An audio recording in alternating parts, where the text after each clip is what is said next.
और आगे बढ़ूं, मार्केट की चर्चा करूं उससे पहले एक काम करिए, रेलटेल कॉर्पोरेशन ऑफ इंडिया के सीएमडी पुनीत चावला साहब को स्क्रीन पर दिखाइए, क्योंकि इस कंपनी के आईपीओ की शुरुआत हो रही है। मैं सवाल जवाब की सिलसिले की शुरुआत करता हूं। पहले जरा आईपीओ रिलेटेड बेसिक ग्राफिक जो है वो आपकी स्क्रीन पर आएंगी। और आईपीओ अगले हफ्ते खुल रहा है मंगलवार को, गुरुवार तक ये आईपीओ बाजार में खुला रहेगा। 93 से 94 रुपीस पर शेयर का प्राइस बैंड है। पूरी तरह से सरकार यहां पे अपनी हिस्सेदारी बेच रही है, यानी कि पूरी तरह से ओएफएस है। 8 करोड़ 71 लाख शेयरों का 818 करोड़ रुपए अपर प्राइस बैंड पे मोबिलाइज करने की तैयारी है। और ये कंपनी सरकारी इंफॉर्मेशन और कम्युनिकेशन टेक्नोलॉजी इंफ्रास्ट्रक्चर प्रोवाइड करने का काम करती है। काम करता हूं, करती क्या है, इस पर पुनीत जी से बातचीत करता हूं। पुनीत जी, स्वागत है आपका, धन्यवाद हमारे साथ जुड़ने के लिए। ऑल इंपॉर्टेंट दिन और बेस्ट विशेस जो प्राइमरी मार्केट्स की ऑफरिंग आप लोग नेक्स्ट वीक लेकर आएंगे। पहले सबसे पहला बड़ा बेसिक सवाल, ये रेलटेल ये कंपनी करती क्या है, आसान शब्दों में समझाएं, इस कंपनी का बिजनेस मॉडल क्या है सर?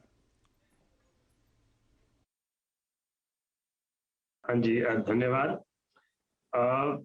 देखिए, ये जो हमारा इशू आ रहा है, इसमें हम 8.71 करोड़ इक्विटी शेयर्स जो है हमने ऑफर किए हैं, जिनकी फेस वैल्यू 10 रुपीज है, और हम इनसे 819 करोड़ रुपया रेज करने की कोशिश कर रहे हैं। ये हमारा टारगेट है। अब ये जो हमारी कंपनी है, इसकी बहुत सारी खासियतें हैं, जिसकी वजह से हम इस उम्मीद से जा रहे हैं मार्केट में कि इसका रिस्पांस बहुत अच्छा होगा। हमें इंडियन रेलवेज के ट्रैक के आसपास का एक्सक्लूसिव राइट ऑफ वे है, यानी कि सिर्फ रेलटेल ही वहां पे फाइबर डाल सकता है और उसमें कोई फाइबर नहीं डाल सकता। हमारे पास इसके आसपास, ट्रैक के आसपास हमारे पास 59,000 plus kilometre optical fibre cable laid है, और 5900 प्लस स्टेशंस जो है हमारे रेलवे स्टेशंस, उनके ऊपर हमारी प्रेजेंस मौजूद है। हमारे पॉप्स है, हमारी पॉइंट ऑफ प्रेजेंस है, जहां से हम सर्विसेज सभी अपने कस्टमर्स को दे सकते हैं। एक और खासियत ये है कि इन स्टेशंस में से 5000 स्टेशंस जो है वो हमारे रूरल क्षेत्र में है, जहां पे कई इंटीरियर क्षेत्र में है, जहां पे और ऑपरेटर्स मौजूद नहीं है। तो वहां पे हम सर्विसेज देने के लिए वी आर बेस्ट पोजीशन। हमारे अपने 2 डाटा सेंटर्स हैं जो मल्टी एम्पैनल्ड हैं और अप टाइम सर्टिफाइड है। हम इस डाटा सेंटर्स, आप कह रहे हो एक्सक्लूसिव राइट ऑफ वे है, जो रेलवे ट्रैक्स होते हैं उसके बगल में डेटा केबल्स लेआउट करने का। 59,000 किलोमीटर प्लस के डेटा केबल्स और 5900 प्लस रेलवे स्टेशंस में पॉइंट ऑफ प्रेजेंस है इस कंपनी की। ये है रेलटेल की कहानी। और आप सबको याद होगा, रेलटेल दरअसल इस साल की शुरुआत जनवरी में, सबको आईपीओ का इंतजार था। फाइनली जनवरी खत्म होते ही आईपीओ के अनाउंसमेंट आज हो गया है, अगले हफ्ते शुरुआत होगी। अच्छा, ये जो पूरा पैसा चावला साहब उठाया जा रहा है, ये तो सरकार के पास जाएगा, कंपनी के पास कुछ आना नहीं है। तो फिर रेलटेल की क्या तैयारी है, किस तरह के केपेक्स करने की तैयारी है जो कि आगे ग्रोथ को इस कंपनी के ड्राइव करे सर? देखिए, हमारी डिमांड खासकर पोस्ट कोविड, बैंडविड्थ की डिमांड, ब्रॉडबैंड की डिमांड, लीज लाइंस की डिमांड बहुत तेजी से बढ़ती जा रही।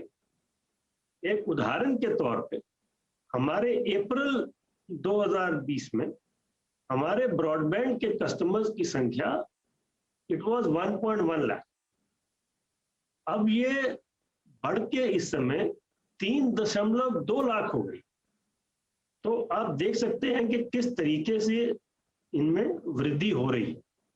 तो ये सब कुछ देखते हुए हमने कैपेक्स प्लानिंग करी है। इस साल हम करीब 85 करोड़ रुपया हमने इन्वेस्ट कर रहे हैं अपने नेटवर्क को अपग्रेड करने के लिए, ताकि हम ये सेवाएं रोल आउट कर सकें। किसी को भी जब सेवाएं की रिक्वायरमेंट हो वो हम तुरंत दे सकें। इस साल अगले 85 करोड़ रुपीस का केपेक्स आप लोग कर रहे हो। एक चावला साहब और सवाल, क्योंकि रेलवे की कंपनी है, सरकारी कंपनी है, गवर्नमेंट और रेलवे आपके रेवेन्यूज में कितना कंट्रीब्यूट करते हैं? इन दोनों का अगर breakup, part of total income, part of total revenues में कितना है, वो शेयर समझाएं सर। देखिए, अगर हम ब्रॉड सेगमेंट्स की बात करें तो रेलवे से हमारा करीब 25% जो है, 25 से 30% रेवेन्यू जो है वो हमारा भारतीय रेलवे से आता है। इसके अलावा करीब 25 से 30% हमारा और सरकारी जो इस्टेब्लिशमेंट्स हैं, हाँ। चाहे वो पीएसयूज हो, चाहे हमारे स्टेट गवर्नमेंट्स हो, चाहे सेंट्रल गवर्नमेंट की ऑर्गेनाइजेशन हो, इन सबको मिला के आता है। और जो बैलेंस 40% है वो हमारा प्राइवेट सेक्टर से आता है। ठीक बात। तो तो इस 25 से तरीके 30% इंडियन रेलवे से, और बैलेंस जो बचा 40% है वो प्राइवेट स्पेस से आता है आपका। तो 40 + 10 70, तो बचा 30-35% के आसपास सरकारी पीएसयूज का कंट्रीब्यूशन। ये है इसका mix. Chawla sir, best wishes आपके इस पब्लिक ऑफरिंग के लिए, और जब लिस्टिंग का दिन होगा तो आपसे फिर से बातचीत करेंगे। तब दरअसल मैं फाइनेंशियल्स और उसके आगे का आउटलुक और ट्रैजेक्टरी पे फोकस करना चाहूंगा। लेकिन थैंक यू सो मच आज के दिन हमारे लिए वक्त निकालने के लिए। क्विकली समझ लिया जाए, ये जो आईपीओ अगले हफ्ते खुलने जा रहा है रेलटेल का, इसमें सब्सक्राइब करना है या नहीं? मार्केट एक्सपर्ट जगदीश ठक्कर साहब अब आपको आपकी स्क्रीन पर नजर आएंगे। जगदीश जी, बहुत दिनों बाद दर्शन हो रहे हैं आपके सर, कैसे हैं आप? और ये रेलटेल में पैसा लगाना है कि हम रिटेल को? Thank you so much, Ashish ji. It's also a very long time that we have not seen each other on the television. कम से कम इस बात की मुलाकात आपसे हो गई आज। तो सब्सक्राइब तो बिल्कुल आशीष जी करना है। एक वजह है कि ये कंपनी 20-21 साल पुरानी है। दूसरी बात कि इस बजट के अंदर 1 लाख करोड़ के ऊपर जो सरकार ने दिया है करीब रेलवे को।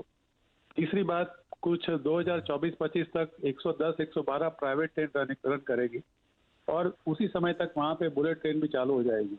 आप समझ सकते हो कि रेलवे से जो अभी बिजनेस उसका हिस्सा 25-30% है, वो कहाँ तक वो बढ़ सकता है।